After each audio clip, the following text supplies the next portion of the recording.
You know how AI is getting insanely good at answering questions, like Yeah. complex questions, Yeah. almost like it's got a whole research team behind it. Yeah.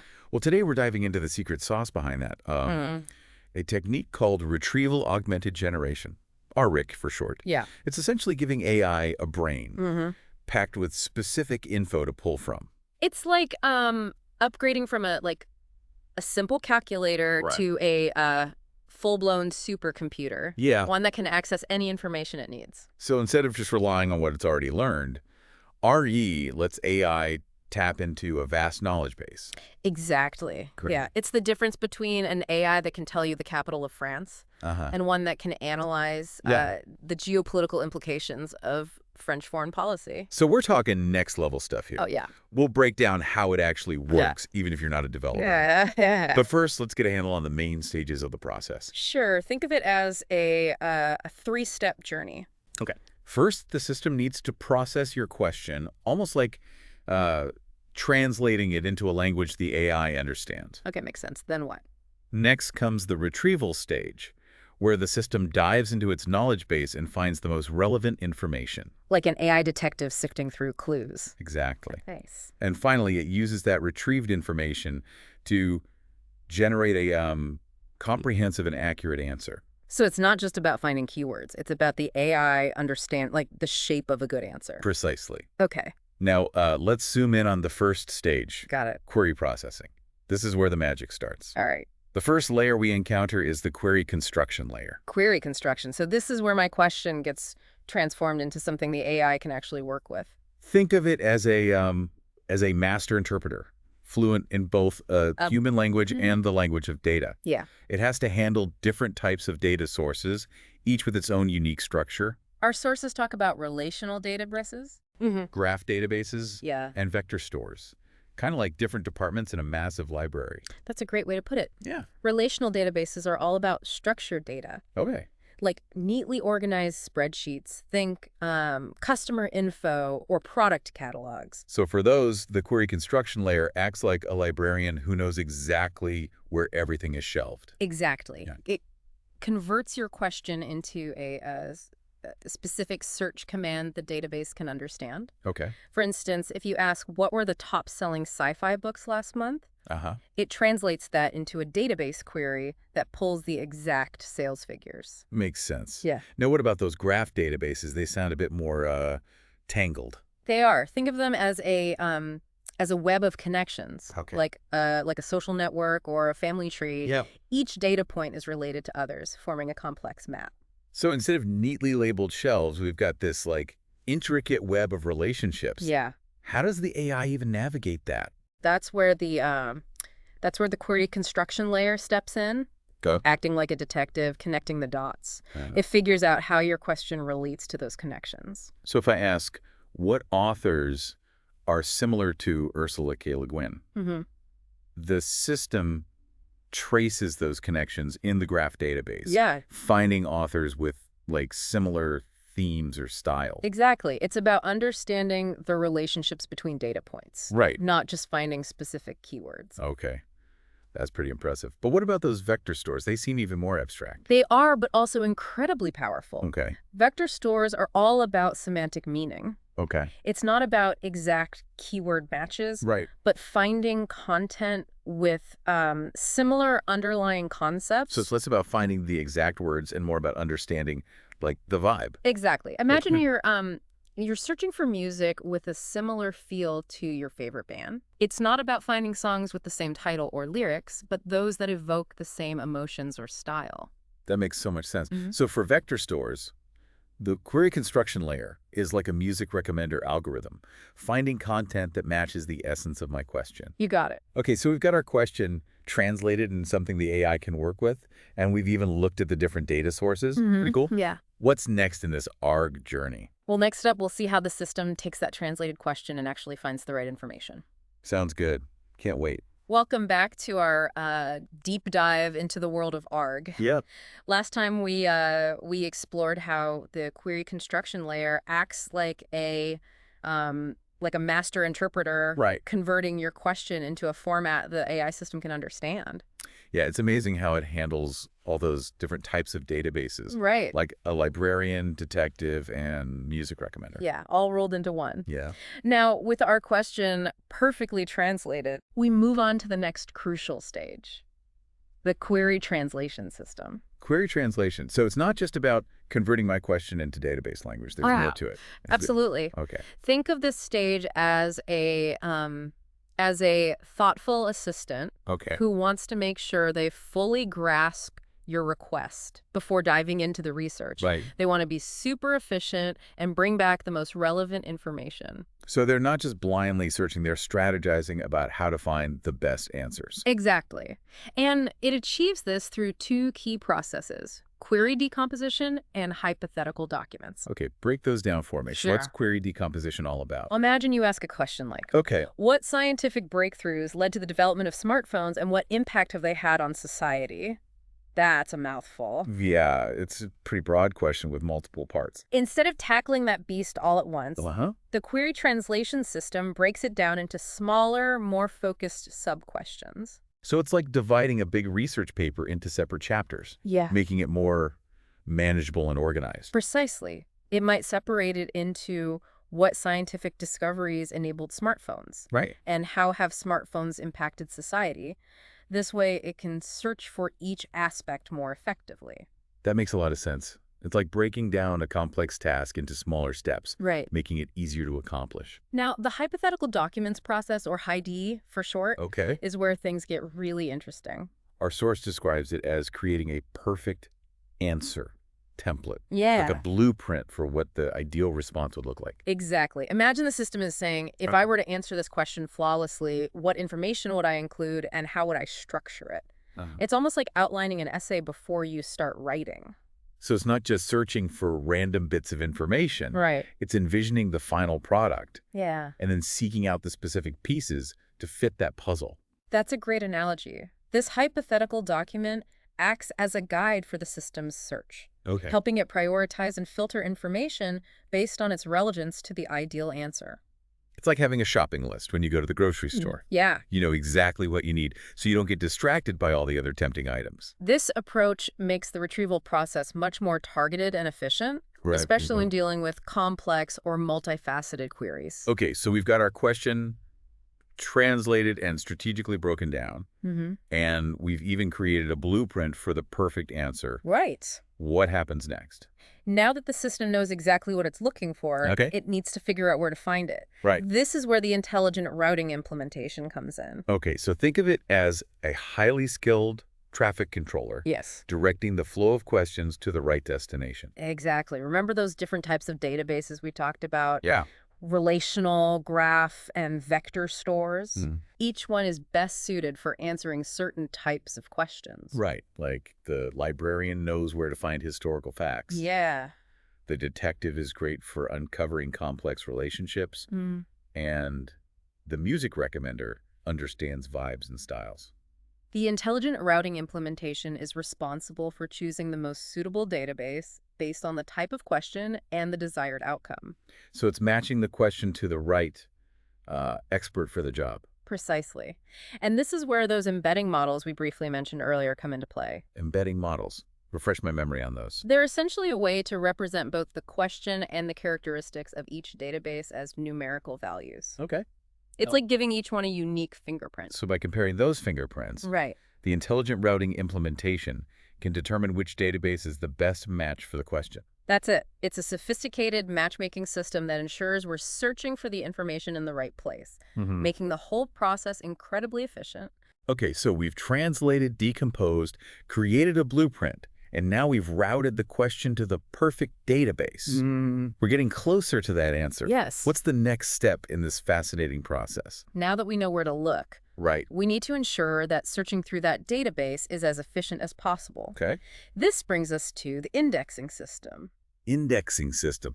Is this where things get super organized? You got it. Remember those massive databases we talked about? Yeah. Imagine trying to find a single piece of information in a library with millions of books and no catalog system. That sounds like absolute chaos. Exactly. That's why the indexing system is so crucial. Oh, It's like creating a detailed card catalog for a vast library, right. allowing for quick and easy retrieval. So it's taking all that information and making it searchable, right? It does that and more. Okay. First, it breaks down the text from those databases into smaller, more manageable chunks. Think of it like dividing a giant encyclopedia into individual entries. So instead of having one gigantic file, Yeah. we have all these bite-sized pieces of information Yay. ready to be accessed individually. Precisely. Then comes the clever part. Okay. The indexing system takes each of those chunks and embeds them. Embeds them. What does that mean? It converts them into numerical representations that capture their meaning. Okay. It's like giving each chunk a unique numerical code based on its content. So instead of searching for specific words, we're searching for these numerical codes that represent the underlying concepts. That's it. These embeddings are then stored in a vector database, Okay. specifically designed for efficiently searching for similar content. Wait, so it's kind of like those vector stores we talked about earlier, Yeah, but instead of storing entire documents as vectors, we're storing smaller chunks of text. exactly. It's like having a detailed index at the back of a textbook. Right. You can quickly jump to the page containing the specific information you need without reading the entire book. This must make a huge difference in terms of speed and accuracy. Absolutely. It's like searching for a specific recipe in a cookbook. Instead of flipping through every page, you can go straight to the index section for desserts or appetizers. The indexing system is the ultimate organizer, Yeah, prepping all the information for a lightning-fast search. right. But how does the system actually find the best matches and deliver those answers? That brings us to the final stage of the retrieval process, the retrieval pipeline. Okay. Think of it as a highly trained search and rescue team, Got it. equipped with all the necessary tools and information to find what you need. So it's like sending a team of expert researchers into our perfectly organized library, Yeah, armed with a clear understanding of the question and a detailed map of the collection. that's a great way to visualize it. Yeah. The retrieval pipeline takes the processed question, Okay. considers the sub-questions and the ideal answer template, Right. and uses those numerical embeddings to search through the indexed chunks of text. It's like having a team of detectives using advanced facial recognition software to sift through thousands of photos and identify the exact person they're looking for. Exactly. The system analyzes the question's embedding, Okay. compares it to the embeddings of all those chunks of text, Uh-huh. and identifies the closest matches. So it's not just about finding keywords. Right. It's about finding the chunks that truly align with the meaning and context of the question. Precisely. And thanks to the indexing system, this search process happens in a fraction of a second. Wow. The system identifies the best matching chunks and pulls them out, Okay. ready to be used in generating the final answer. Okay, so we've gone from a simple question to a complex process of understanding, refining, organizing, and intelligently searching. It's amazing how much goes on behind the scenes before that seemingly simple answer pops up on our screen. It's a testament to the incredible power and complexity of these RAG systems. Right. But building a RAG system is just the beginning. We also need to make sure they run smoothly and efficiently, Right. especially when dealing with millions of users and tons of data. Right, because what good is a brilliant system if it takes forever to deliver an answer? Exactly. Performance is key. Okay.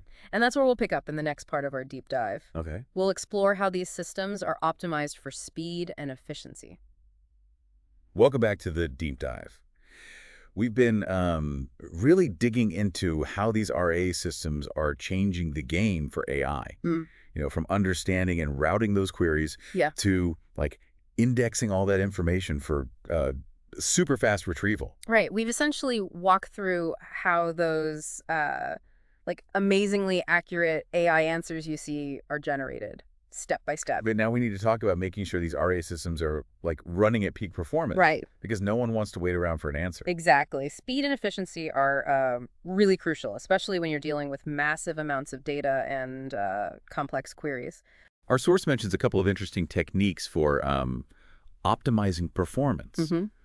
Caching and batch processing. What can you tell us about caching? So caching is a brilliant strategy for speeding things up.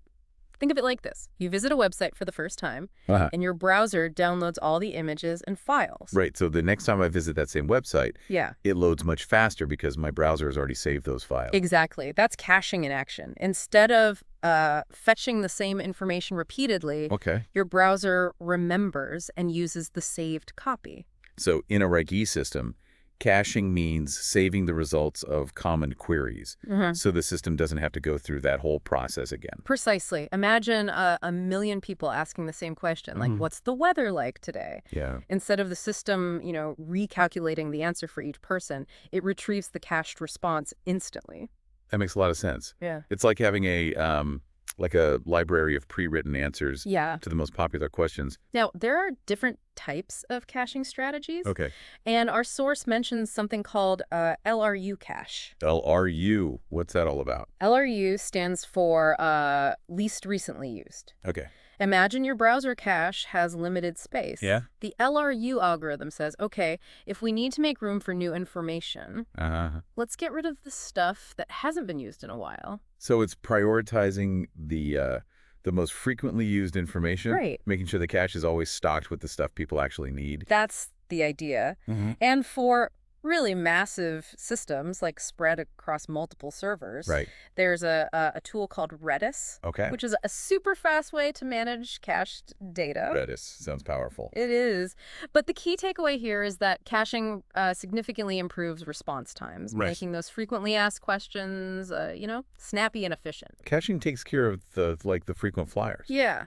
But what about those more complex or unique queries that haven't been asked before? That's where batch processing comes in. Okay. Remember the chef analogy from our source material? Right. The chef preps all the ingredients in advance to streamline the cooking process. Exactly. Batch processing applies that same logic to queries. Instead of processing each one individually, the system groups similar queries together and handles them as a batch. So if we have a bunch of queries about, say, the history of space exploration, Yeah. the system can process those all at once instead of one by one. That's the idea. It's much more efficient, like a Right. like a factory assembly line that optimizes production. Caching and batch processing. Yeah. Two clever techniques to keep those RG systems humming along. Yeah. But even with all this optimization, we need to make sure it's actually working as intended. Right. Absolutely. It's like having a finely tuned race car. Yeah. You need to constantly monitor its performance to ensure it's running at its best. So how do we monitor and evaluate the performance of a Reg-E system? We use metrics, essentially key performance indicators that tell us how well the system is doing. Give me some examples of these metrics. What are we keeping an eye on? Two important ones are query latency and retrieval counts. Okay. Query latency measures how long it takes for the system to deliver an answer. So we want that to be as low as possible. Yeah, the faster the better. Gotcha. And retrieval counts tell us how often the system is successfully finding relevant information. Right. A high retrieval count means the system is good at matching queries to the right stuff. Makes sense. So we're looking at both speed and accuracy to make sure the system is performing well. Exactly. And by tracking these metrics over time, we can spot any issues, like a sudden spike in query latency, which might indicate a bottleneck somewhere in the system. It's like a health checkup for the RIG system, Yeah. making sure everything is in tip-top shape. Precisely. Now, once we've built and fine-tuned this amazing system, Right. we need to get it out there for people to use. That's where deployment configuration comes in. Deployment configuration. Sounds like the final step in this whole journey. It is. Think of it like packaging up all the pieces of our rag puzzle into a neat and portable box. So we can ship it off and set it up wherever we need it. Exactly. Our source mentions a tool called Docker Compose, Okay. which is great for managing and deploying complex applications like our RAG systems. Docker Compose. Sounds familiar. It's a popular tool in the software development world. Yeah. It helps us define all the components, dependencies, and configurations in a clear and organized way. So it's like creating a detailed instruction manual Yeah. for assembling and running our RAG system. That's a good analogy. Docker Compose makes deployment much smoother Okay. and ensures our system can run seamlessly on different servers or cloud environments. This has been an incredible journey from understanding the nuts and bolts of our RAG systems Yeah. to optimizing their performance Yeah. and deploying them into the real world. It's amazing how much complexity goes into creating a seemingly simple AI experience. Right. Absolutely. We've seen how these systems can access and process information in incredibly sophisticated ways, opening up a whole new world of possibilities for everyone. And it all starts with a simple question. That's the beauty of RAG, really. It takes our natural curiosity and turns it into this powerful tool for exploration and discovery. Well said. Thanks for joining us on this deep dive into the world of RAG systems. We hope you've gained a new appreciation for the power and potential of this technology. And keep asking those thought-provoking questions, and we'll see you on the next deep dive. Yep, see you then.